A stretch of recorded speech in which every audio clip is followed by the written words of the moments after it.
দুদিনের ভারত সফরে এসেছেন বাংলাদেশের প্রধানমন্ত্রী শেখ হাসিনা। দুই দেশের মধ্যে সম্পর্ক আরও ভালো করতে তার এই গুরুত্বপূর্ণ সফর বলে জানা গিয়েছে।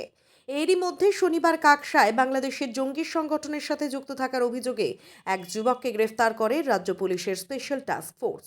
শনিবার ঘটনাকে ঘিরে চাঞ্চল্য ছড়ায় এলাকায়। জানা গিয়েছে, মানকর কলেজের দ্বিতীয় বর্ষের ছাত্র হাবিবুল্লাহ শেখ বছর 20 ওই যুবক মানকর কলেজে কম্পিউটার সায়েন্স নিয়ে পড়াশোনা করে। লেখাপড়ায় মেধাবী ছাত্র হিসেবে এলাকায় পরিচিত হাবিবুল্লাহ শনিবার দুপুরে কাকসার মিরেপাড়ায় বাড়ি থেকে হাবিবুল্লাহকে গ্রেফতার করে এসটিএফ এর একটি দল। এসটিএফ সূত্রে জানা গিয়েছে, বেশ কয়েক মাস ধরেই ওই যুবক বাংলাদেশের জঙ্গি সংগঠনের সাথে রীতিমতো যোগাযোগ রাখত। বিষয়টি জানার পরেই তার উপরে নজর রাখা হচ্ছিল। তার গতিবিধির উপর নজর রাখার পরেই একাধিক প্রমাণ তথ্য হাতে আসতেই শনিবার অভিযান চালিয়ে তার বাড়ি থেকে তাকে গ্রেফতার করে এসটিএফ এর একটি দল। তাকে প্রথমে আটক করে নিয়ে আসা হয় কাকসা থানায়। সেখানে তাকে জিজ্ঞাসাবাদ করার সাথে সাথেই তার বাবাকেও আটক করা হয়। কয়েক ঘন্টা ধরে চলে ম্যারাথন জেরা। খতিয়ে দেখা হচ্ছে তার ব্যবহৃত ল্যাপটপ এবং মোবাইল। রাতেই তাকে একাধিক ধারায় গ্রেফতার করে কাকসা থানার পুলিশের হাতে তুলে দেয় এসটিএফ এর আধিকারিকরা। না, এটা তো প্রথমবার হলো না। এর আগে আমরা গোপালপুর থেকেও দেখেছি এরকম একজন কলেজ ছাত্রকে এনআইএ ধরেছিল এই দেশদ্রোহী তা কাজে লিপ্ত থাকার অভিযোগে। তো এটা কাকসার বুকে এর আগেও দেখেছি আমরা, আর আমরা সত্যিই চিন্তিত। কাকসার বুকে এরকম বারেবার যে জঙ্গি সংগঠনে এখানে তাদের স্লিপার সেলরা ধরা পড়ছে, তা কাকসা বাসিন্দা হিসাবে এবং একজন রাজনৈতিক কর্মী হিসাবে আমরা সত্যিই চিন্তিত যে কাকসাটা কি শেষ পর্যন্ত এই উগ্রবাদীদের সেফ জোন হয়ে গেল নাকি, এটা মানুষের মধ্যে আজকে প্রশ্ন জাগছে। গতকাল আপনার দেখা যাচ্ছে যে এলাকাতে যত অধিকাংশ তৃণমূল নেতা থানাতে ভিড় করেছে, না, এটাও খতিয়ে দেখা দরকার রয়েছে যে এসটিএফের যে টিম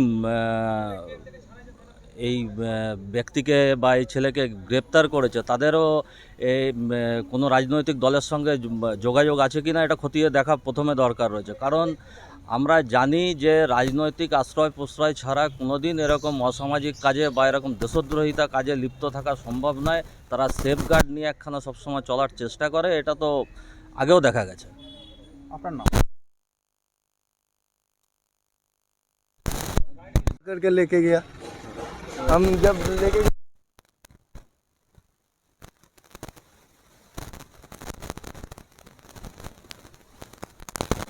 हमको नहीं पता, हम लोगों को तो कोई कुछ नहीं बोला। कल क्या जानकारी मिला आपको? शांत चुपचाप। नहीं कुछ नहीं मिला। लड़का तो पढ़ता था मानकर कॉलेज में, आसान सा होगा था, कुछ नहीं करता था, जाता था, नमाज भी पढ़ता था। ऐसे व्यवहार कैसा? वैसा था, किसी के साथ नहीं मिलता था।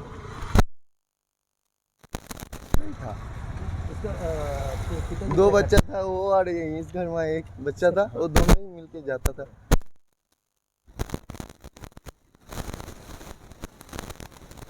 लेकिन पापा भी अच्छा था बहुत। तुम्हारा दोस्त था? नहीं, मेरा दोस्त नहीं था। जान पहचान वाला है? क्या नाम? नहीं, हम लोग यहाँ पर घर है, यहाँ पर ही रहता था, लेकिन किसी के साथ नहीं मिलता था।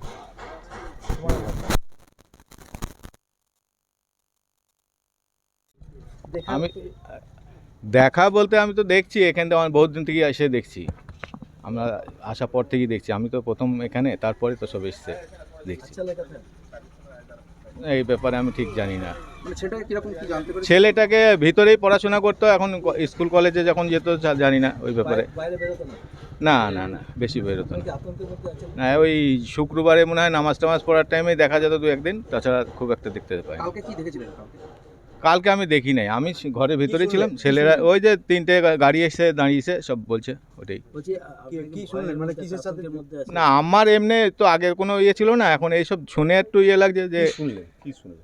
ওই বলছে জঙ্গি না কি পাওয়া গেছে, এইসব বলছে এইগুলো, তাছাড়া তো অন্য কিছুই না। মানে ভয় একটা লাগছে? হ্যাঁ, সে তো 100 বার এর দুর্ঘটনা যদি কোনো ঘটে তাহলে ভয় লাগবে না। আপনার নাম? আমার নাম শ্যামল পাল।